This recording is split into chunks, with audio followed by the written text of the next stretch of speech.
Now, something that's got you all talking this morning, lots of you get in touch on Twitter and by email. This is the story of a Christian family who have pulled both of their children out of a school and are now threatening legal action in a row over transgender dressing. The boys are going to be homeschooled now, and this is after the family took issue with the primary school that was allowing boys to wear dresses. Well, joining me to talk about this, from Leeds, we have the chair of the transgender charity Mermaids UK, Susie Green.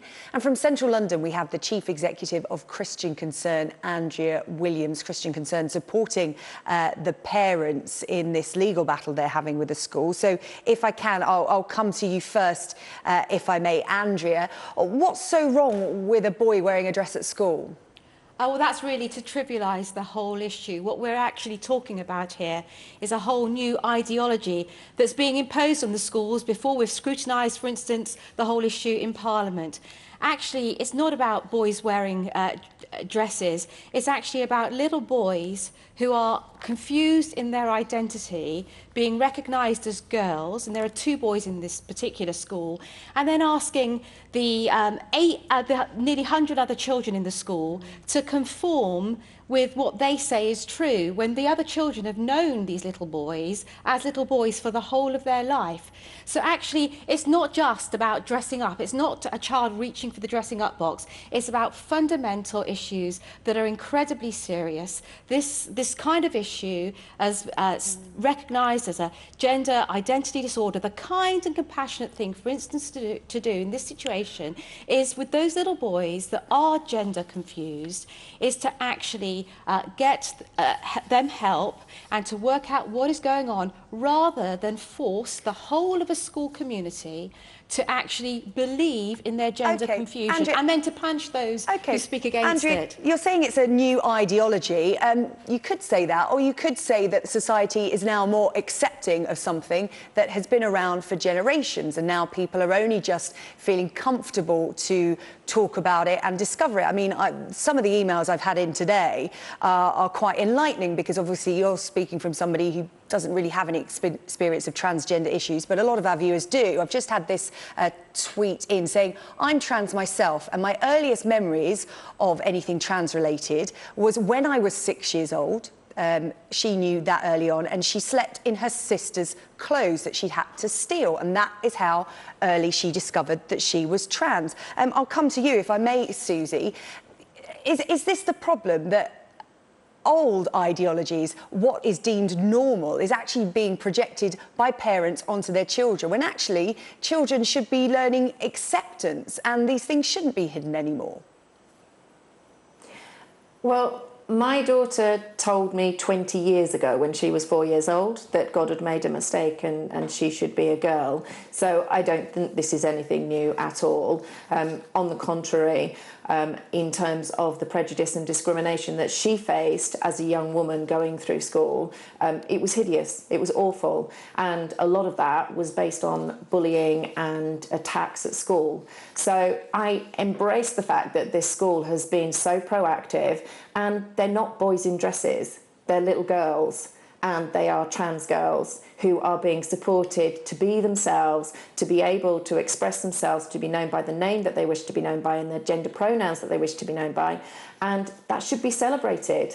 The fact that they are now happy, they're able to be themselves, they're able to go to school and live their lives just like everybody else. They're in a massively supportive community, and the only people that seem to have an issue with this are 2 parents with 2 boys. And when those children came home and they said, oh, you know, the children were confused, explain then that not everybody is the same. Yeah, and Andrea, just to put that to you, a lot of fuss has been created here. This is going to court. The parents feel so strongly. How much support have they got from other parents at the school? A lot of people on Twitter saying, how has it gone this far? Surely there should have been a discussion with other parents to see if they were equally as uncomfortable. What's been the process here? Yes, indeed, and there are parents that are equally as uncomfortable, and indeed teachers that are equally as uncomfortable, but no one dares to speak. And indeed, there has been a long process of trying to speak with the school to understand these issues and indeed to try and get help for those children that are gender confused, rather than make everyone else believe that the little children they've known as boys are now girls. And I think the most chilling thing of all is that unless you believe that, and remember, we're talking about little children aged 5, 6, 7 and 8, unless you believe that, the school has said that you are bullying, that you're transphobic, that you could be labelled as bigoted, that this is bullying. This is not the heart of these parents. This is not the heart of these children.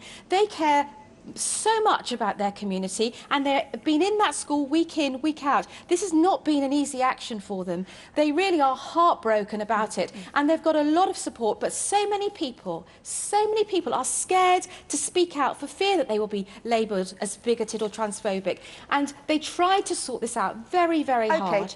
And that, all right, Andrea, so, I just want to, we are running out of time, so I just yes, want to get a last word from Susie on this, because, you know, as the mother of a trans child, this is an uncomfortable issue for a lot of parents, whether they have a trans child themselves or whether they are having to explain it to their children. Is there an easy way to explain to children without causing this kind of upset, transgender issues at such a young age? I mean, we're talking 5, 6 years old. Well, my daughter used to explain it to the other children, that she said that she had a girl brain in a boy body, and that seemed to be very, very easy for the younger children that she was in school with to understand. The bottom line on this, though, is they're saying that they had to think very carefully about this. How do they think this is affecting the families that have those 2 transgender girls in that school who are now facing all all of this? I think this is a form of bullying. This no, is it's the other way round. That is it's a form of bullying the other way round. I'm sorry, but it's not. It's a form of bullying the other way round. Unless you comply, you're bigoted and transphobic. Those little boys need help to live in the gender that they were born. Constant. Would you let me speak, please? No. OK, well, well, we've just lost Susie there. Andrea, do we still have you? Yes, you do. Andrea, just you were talking there about, you know, little boys and girls being confused, but Susie was arguing that it just takes one conversation just to explain that this little boy actually identifies with a girl, and that should be enough. The gender identity disorder is something that it's a medical condition along the lines of, in the family of issues such as anorexia. You don't say to an anorexic that you need liposuction. Actually, what we have to deal with here is acceptance. What they need is acceptance of the wider community. And if this little boy wants to wear a dress, we've had stories here. We've had stories here of children as young as 5 and 6. They've had to keep that a secret. They need acceptance to live in the. They need to learn. They need to learn. They need to learn to live in the body that they were born. Because actually, the tragic thing is that for many people that actually go through surgery or take hormone suppressants, that actually they detransition, and actually the suicide rates in those that have transitioned is just as high than had they not. So actually here we have a really serious and tragic mental health issue that needs to be properly addressed, rather than forcing society, and certainly doing it through the classroom, and certainly doing it on small children, rather than forcing them to believe something that isn't true, sadly. OK, Andrea Williams, Chief Executive of Christian Legal Centre, thank you very much. And we were speaking to Susie Green, Chair of Mermaids UK, a charity which raises awareness of gender non-conformity. It's an interesting debate. It'll be raging throughout the day here on Sky News. Keep your views coming in, news@sky.com.